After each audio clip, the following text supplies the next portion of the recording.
bwe bagenda okubeera nga bakola wano olwe mbadde njagala mbatwaleko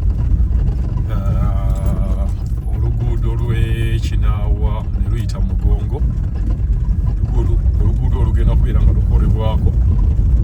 Manyi tujja ne tubalaga wano nga tebinnatandika, so ngenda kulambuza oluguudo luno olugambye okubeera nga lugenda okukolebwa wano. Tetunatuuka ku luguudo olwo naye nga wano kyensobola okugamba nti luno dwo lwagubadda okubeera nga baluteeka mu ngeri zigenda okubeera nga zikolebwa. Oluguudo luno lwe lw'Ekinaawa oba kale tugambe Nakawuka Kinaawa n'ogwe Nateete, naye nga luyita mu Kinaawa mu ttawuni luno. Wabula kati ate lwe bagenda okukola ate luyita ne lugwa Mugongo ne lugwa ku Total Kyengera. So njagala nkwatirewo vidiyo awo abantu beeno bo bamaze dda okubeera nga basanyufu. Akatawuni kano ketuuseemu k'Ekinaawa, kano k'Ekinaawa, era ngenda kubuulira ensonga lwaki oluguudo olwo bapapye okubeera nga bagamba nti bagenda kubeera nga balukola. Njagala weetegereze nti enguudo zonna ezisinga okubeera nga zikolebwa mu regimu eno ze nguudo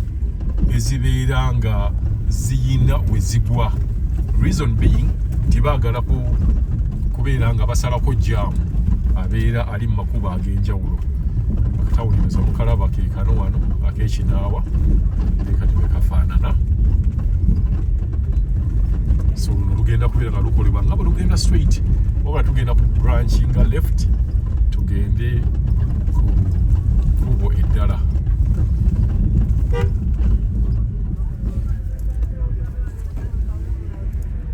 Ng'abunduza mukalaba akatale k'Ekinaawa ne Kinaawa fueling station yawo FS. So ekkubo erigenda okukolebwa eribadde terimanyikiddwa litandikira wano. So ngenda dibayisaamu abali ku kkubo lino abasuubira okugula mwenna mubeere nga muli basanyufu. Saawa yonna ligenda kubeera nga likolebwa. Lijja wano bwe liti ne lijja ligenda ne ligwa Mugongo. Ligenda wano bwe liti eno ku bantu abamu ababeerayo abagagga beeno nga mugagga wa Kidda walime bakery abeera sayidi zeeno Kinaawa High School Mugongo campus nayo nja gibalaga naye eri eno then akatawuni k'e Mugongo. Sekuba erigenda kubeera yiyita wano weriti wano wa mwami Kidda walime waawaawo emakaaga awo. Tugenda bwe tuti omuntu ali eno ekyengera mungi nnyo lwakuba development zaayo zibale tezinabeera nnyo z'amaanyi nnyo twaliza owamu.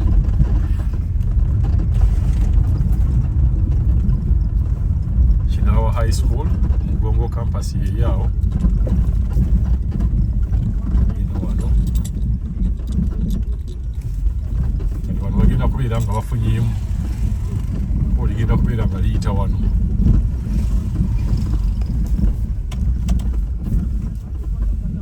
Yawo Kinaawa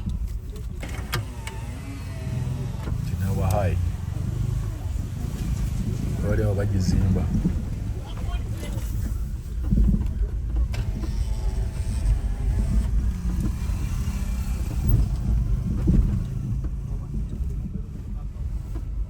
Kinaawa High School.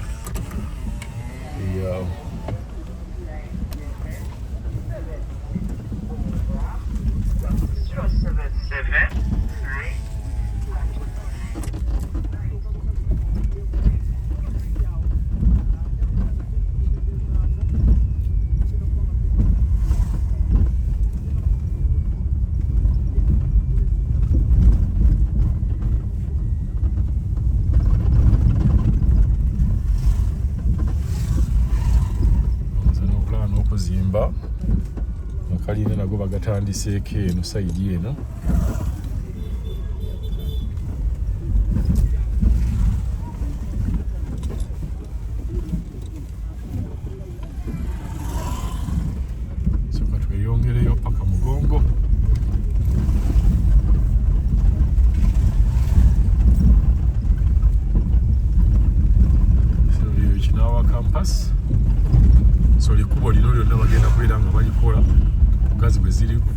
ko nga lino bagenda kubeera nga bongezaako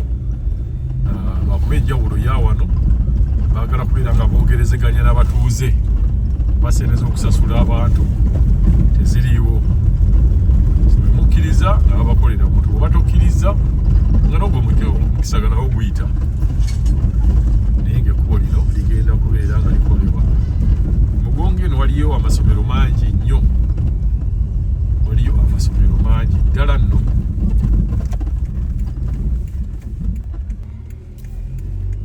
eyongereyo twagala kulaba Mugongo wano wonna wayitawo Mugongo Kyengera Mugongo bweti byefaanana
waliyo ennyumba mujjukira bwe baagira Pastor Yiga bwe bagamba Pastor Yiga nti yali aleeta abantu n'abatraininga ennyumba gye baali bagamba nti abatrainingiramu kubalagawo bwe baalinga bawetera bagamba nti yaleetanga abantu n'abatraininga abalaba agataliiko ofuufu ndowooza mujjukira scenario eyo yaliwo aleeta abantu okuva mu kyalo n'abatraininga ebyokwogera ebyokukola ebyebyewunyo naye kyonna gye kiri omusajja yali bwakabi omusajja yali asesa abamu ku ffe twali tumumatira Pastor Yiga rest in peace so wano oba okkirira wano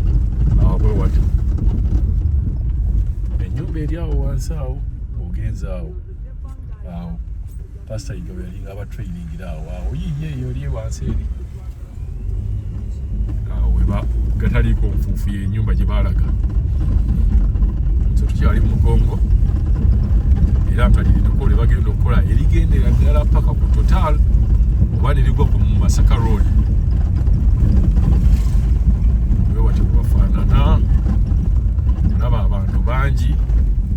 yaterindako kukola saayiibwe gendera ddala kubeera nga eno kakati okufunayo ploti bantu bangi bungi naye nga rent abadde akyaliko wansiko eriyo eno eya Mugongo Kyengera ebadde ekyaliko wansiko awo naye ng'oinvestinga kuba kati kasaba amala okukola ekkubo lino weebalipa ate rent agenda kubeera nga alinyirawo kuba kumpi nnyo kukirira bukirizi wano ng'ova ku Masaka Road kati ng'abantu abali wano oba otambula teyeetagisa na booda kati wano wetutuuse oba teweetaaga booda okirirawo bukirizi mpozi mu mwambuka bw'obeera mukazi wa lubuto n'olinya ka booda ate infact oyinza n'okutraininga n'obeera nga olinnya wano bakuyita kumenyeka bazi b'embuto bagaba balina okumenyeka oba okubamenya kati wano oba olinnya bulinnya wano n'obeera nga otraininga akasozi kano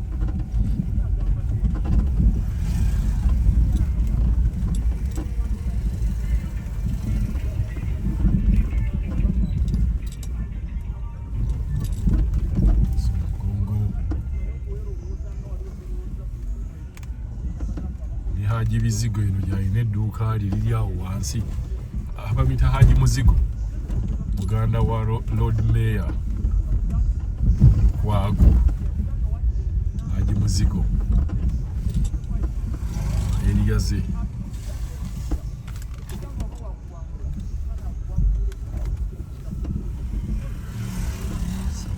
Mugongo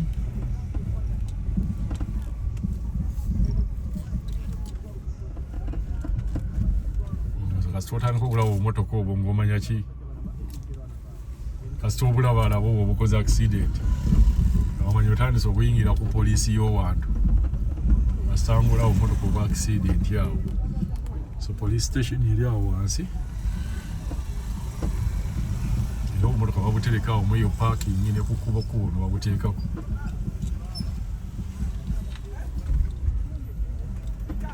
police station Kyengera yawo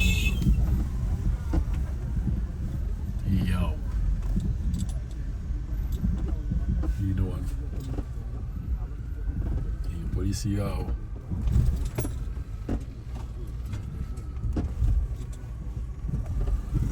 so wano waliwo olwazi wano naye abaana abakola ekkubo bajja dduwuliramu no lwonna lwazi kati Masaka road eri awo wansi wali kasita obuuka ekizimbe ekyo kiriko amabaati obudde kalina ekizimbe ekiriko amabaati amamyufu mu maaso awo ye Masaka road. Yes, so kyekyo bwetyo tusobodde okubakwatira mugongo etyawo eri Masaka road wali wayita emmotoka wali omulaba waawo wali wayita pikipiki Masaka road yawo yeyawo Masaka road so yerineko bagenda oddikula ligwawo awo ku Masaka road awo ligenda okubeera nga ligwa so abantu abali eno Kyengera saidi ze Mugongo twala Kinaawa ttaka muli ku Muzuuli mu Kinaawa ttaka Kinaawa muli ku Muzuuli nnyo obwekitabo kiri yawo Masaka road mu maaso awo